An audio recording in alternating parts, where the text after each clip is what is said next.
ముందుగా మీరు ప్రాపర్టీని చూసుకున్న తర్వాత ఏ ప్రాపర్టీని మీరు పర్చేజ్ చేద్దాం అనుకుంటారో ఆ ప్రాపర్టీని ఫస్ట్ మీరు అడగాల్సింది ఏంటంటే ఆ ప్రాపర్టీ ఓనర్షిప్ రైట్స్ ఎవరికి ఉన్నాయి అని చెప్పి. అంటే మీరు ఏదైతే చూజ్ చేసుకున్న ప్రాపర్టీ ఏదైనా plot or flat or independent houses, ఈ మూడింటికి సంబంధించి మనం ఈ వీడియోలో మాట్లాడుకుందాం.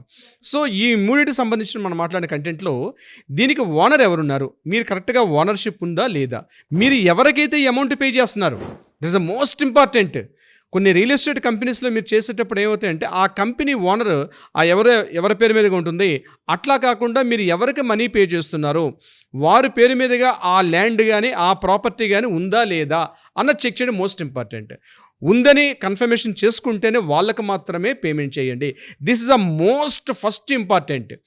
ఎవరి పేరు మీదుగా ల్యాండ్ ఓనర్షిప్ రైట్స్ ఉంటాయో వాళ్ళకి మాత్రమే మీరు అమౌంట్ని వాళ్ళ పేరు మీదుగా సెండ్ చేయండి, అడ్వాన్స్ అమౌంట్ ఏదైనా ఇస్తే. అదేవిధంగా అగ్రిమెంట్ రాసుకోవడం అనేది కామన్గా ఉంటుంది. అంటే ఫర్ ఎగ్జాంపుల్ ఒక ప్రాపర్టీ వాల్యూ ఫర్ ఎగ్జాంపుల్ ఒక 50 lakhs ఉందనుకుంటే ముందుగా అడ్వాన్స్ అమౌంట్ ఒక 10 lakhs 5 lakhs ఇచ్చి ఆ ఒరిజినల్ డాక్యుమెంట్స్ తీసుకోండి. అంటే ఏంటి, ఆ ప్రాపర్టీకి సంబంధించినటువంటి డాక్యుమెంట్స్ అన్నీ కరెక్ట్గా ఉన్నాయా లేదా, దానికి సంబంధించిన డాక్యుమెంట్స్ అన్నీ అడిగే ప్రయత్నం చేయండి. అగ్రిమెంట్లో కూడా క్లియర్గా మెన్షన్ చేసుకోండి. ఒకవేళ డాక్యుమెంట్స్ కానీ లీగల్గా ప్రొసీడింగ్స్ ప్రకారం లేకపోతే నేను ఏదైతే మనీ పే చేశానో ఆ మనీ మరలా వెనక్కి తీసుకునే విధంగా క్లాజ్ని మెన్షన్ చేసుకోండి. లేకపోతే మరలా మీరు ఇబ్బంది పడే అవకాశం కూడా ఉంటుంది. మీరు ఎప్పుడైతే ప్రాపర్టీ రిజిస్ట్రేషన్ చేసుకుంటారో అది కూడా క్లాజ్ని మెన్షన్ చేసుకోండి.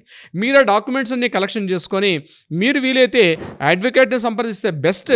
లేదు మీకు ఒక నాలెడ్జ్ కోసం చెప్తున్నాను, ఈ ప్రాపర్టీ ఎవరి పేరు మీద ఉంది, ఫస్ట్ సేల్ డీడ్ ఉందా లేదా, సేల్ డీడ్ ఉంటే మంచిది. లేదా ఆ ప్రాపర్టీ వాళ్ళకి ఎలా వచ్చింది, గిఫ్ట్ డీడ్ రూపంలో వచ్చిందా లేదా సేల్ డీడ్ రూపంలో వచ్చిందా లేదా జీపీఏ రకంగా వచ్చిందా అని మీరు క్రాస్ చెక్ చేసుకోండి.